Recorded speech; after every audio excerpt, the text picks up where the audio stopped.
ఇస్తున్నారు. ఈ 2,000 రూపాయలు నేను ఆ ట్వీట్ని నేను చదివాను. ఆ 2,000 రూపాయలు నా జోబుకి వచ్చిందన్నారు. వాళ్ళు నిరూపించాలి, లేదంటే ఆ స్టేట్మెంట్ వెనక్కి తీసుకోవాలి, లేదంటే to the fullest extent of the law I will take action against them. రెండో విషయం వచ్చేగల వాళ్ళు యూడైస్ డేటా గురించి మాట్లాడుతున్నారు. అంటే పాపం అక్కడున్న గతంలో పనిచేసిన విద్యాశాఖ మంత్రులు కనీసం బేసిక్స్ తెలీదు. యూడైస్లో అంగన్వాడీకి వెళ్తున్న పిల్లలు ఉంటారు, ఎల్కేజీకి వెళ్తున్న పిల్లలు ఉంటారు, యూకేజీకి వెళ్తున్న పిల్లలు ఉంటారు. ఈ స్కీమ్ వాళ్ళకి వర్తించదు. నంబర్ 1. నంబర్ 2, గత ప్రభుత్వం GER గ్రాస్ ఎన్రోల్మెంట్ రేషియో చూపించేదానికి 18 సంవత్సరాల కన్నా ఎక్కువ వయసు ఉన్న వాళ్ళని తీసుకొచ్చి ఏకంగా ప్రభుత్వ పాఠశాలల్లో చదువుతున్నారని వాళ్ళని ఎన్రోల్ చేస్తాం జరిగింది.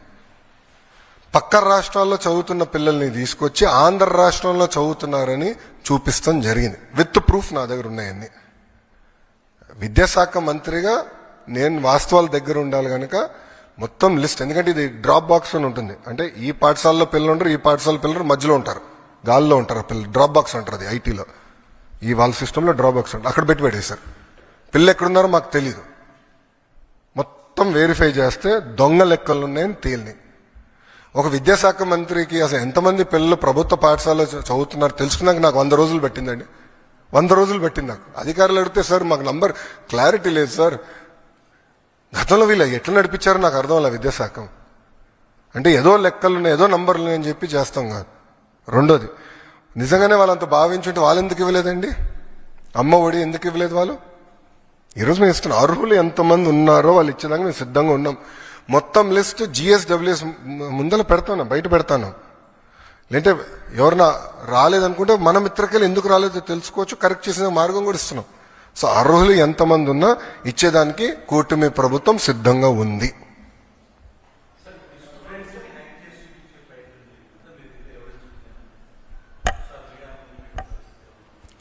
I can give you all the data, నాకు నో ప్రాబ్లం. మొత్తం డేటా నేను మీకు ఇవ్వగలుగుతాను. ఎందుకంటే గతంలో విద్యాశాఖ మంత్రిగా పనిచేసిన వాళ్ళకి డిక్షనరీలో ఏముందో కూడా తెలియదు. ఎందుకంటే కౌన్సిల్లో ఒక వ్యక్తి లేసి ఒక పదం వాడితే నేను అబ్జెక్ట్ చేశా, తీవ్రంగా అబ్జెక్ట్ చేసి వాళ్ళ డిక్షనరీలో దేవుడు అంటే ఏముంది, కూటమి ప్రభుత్వం డిక్షనరీలో దేవుడు అంటే ఏముందో చదివి చెప్తే గతంలో విద్యాశాఖ మంత్రిగా పనిచేసిన వ్యక్తి కనీసం అది కూడా తెలియదు.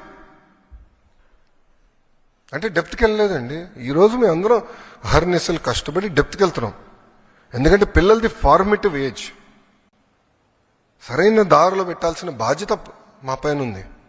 అందుకే మీరు చూస్తే చాగంటి కోటేశ్వరరావు గారిని అడ్వైజర్గా పెట్టుకున్నాం. ఆయన ఏ కంటెంట్ అయితే తయారు చేశారో విలువల పైన అది మేము పిల్లలకి ప్రింట్ చేసి ఇస్తున్నాం.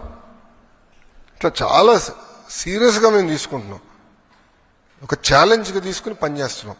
అది కూటమి ప్రభుత్వానికి ఉన్న చిత్తశుద్ధి.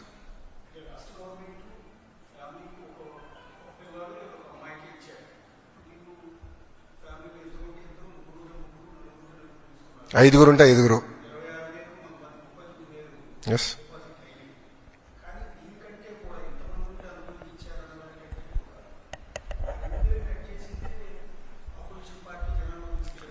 మళ్ళీ వాళ్ళు ఎందుకు ఇవ్వలేదండి? వాళ్ళు ఏదైతే పెట్టారో వాళ్ళు పెట్టిన కండిషన్సే మేము పెట్టాం. మేము కొత్త కండిషన్స్ ఏం తీసుకురాలేదు. గత ప్రభుత్వం పెట్టిన కండిషన్స్ ఏదైతే ఉందో అదే ఫాలో అయ్యాం. ఎలిజిబిలిటీ క్రైటీరియాకి ఎలిజిబిలిటీ అయ్యేదానికి ఏదైతే ఉందో మెకానిజం అదే మేము ఫాలో అయ్యాం. సో వాళ్ళు మమ్మల్ని ప్రశ్నించే హక్కు వాళ్ళకి ఎక్కడుందంట? వాళ్ళు చేయండి మమ్మల్ని ఎట్లా ప్రశ్నిస్తారు?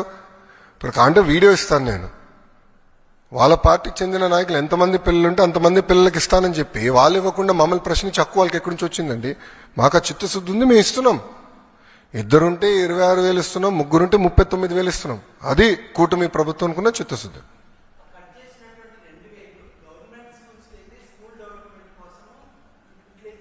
ఎస్, మ్యాక్సిమం లేరు స్వామి, ఐఎమ్ సారీ. నో, ప్రైవేట్ స్కూల్స్ని అభివృద్ధి చేసాక నేను ఇక్కడ లేను. ప్రభుత్వ పాఠశాలల్ని బలోపేతం చేసాక నేను ఇక్కడ ఉన్నా. ప్రభుత్వ విద్యని బలోపేతం చేసాక నేను ఇక్కడ ఉన్నాను. ఆ డబ్బులు ప్రభుత్వ పాఠశాలలకే ఖర్చు పెడతాము.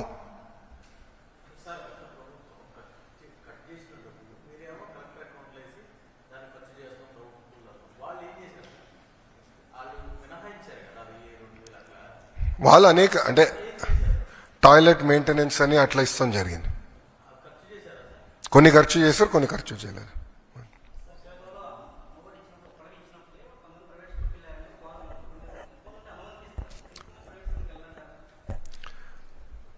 సార్, నేను ఫ్రీ మార్కెట్స్ని బలంగా నమ్మే వ్యక్తిని. ప్రభుత్వ పాఠశాలలో నాణ్యత పెంచితే, యాక్సెస్ పెంచి, ఒక పద్ధతి ప్రకారం పిల్లలు మేము చదివించి మంచి మార్క్స్లు మేము సాధించి నైతిక విలువలు పెంచితే ఆటోమేటిక్గా తల్లిదండ్రులు వాళ్ళ పిల్లల్ని ప్రభుత్వ పాఠశాలకు పంపిస్తారని బలంగా నేను నమ్ముతున్నాను. సో మార్కెట్లో నేను కంపీట్ చేస్తా. ఈరోజు నేను ఎన్రోల్మెంట్ పెంచాలంటే నాకు 2 నిమిషాల పని.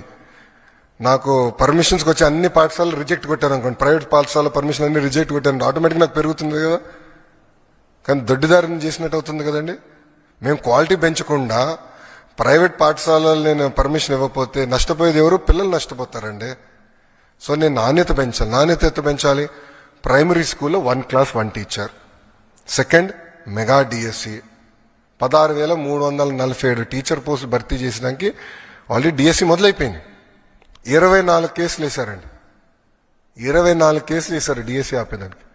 బట్ ముందరికి అంటే పక్కడబందిగా నోటిఫికేషన్ ఇచ్చాం కనుక we are able to go ahead. So teacher recruitment జరుగుతుంది. ప్యారల్గా మీరు చూస్తే కరికులం చాలా ఇంప్రూవ్ చేశాము. ఉపాధ్యాయులకు ఎలాంటి ఇబ్బంది లేకుండా సంస్కరణలు తీసుకొచ్చాం. సో వాళ్ళందరినీ భాగస్వామ్యం చేశాం. ఇంకో పక్కన తల్లిదండ్రుల్ని, విద్యార్థిని, ఉపాధ్యాయుల్ని ఎంగేజ్ చేస్తూ పేరెంట్ టీచర్ మీటింగ్ కూడా పోయిన సంవత్సరం డిసెంబర్లో పెట్టాం. ఈ సంవత్సరం కూడా జూలై 5వ తారీఖు నాడు మెగా పేరెంట్ టీచర్ మీటింగ్ ఉంటుంది రాష్ట్ర వ్యాప్తంగా. అదేవిధంగా డిసెంబర్లో మళ్ళీ ఉంటుంది. సో గౌరవ ముఖ్యమంత్రి గారు, ఉప ముఖ్యమంత్రి గారు కూడా ఈ కార్యక్రమాల్లో పాల్గొంటారు. ఫీల్డ్కి వెళ్తారు, తల్లిదండ్రులతో మాట్లాడతారు, ఎంగేజ్ చేస్తాం. సో కమ్యూనిటీని కూడా మేము ఎంగేజ్ చేస్తాం జరుగుతుంది. సో నాణ్యత పెంచాలి, క్వాలిటీ పెంచాలి, లెర్నింగ్ అవుట్కమ్స్ పెంచాలి, రిజల్ట్స్లో పెంచాలి. ఆటోమేటిక్గా తల్లిదండ్రులు ప్రభుత్వ పాఠశాలకు వాళ్ళ పిల్లలు పంపిస్తారు.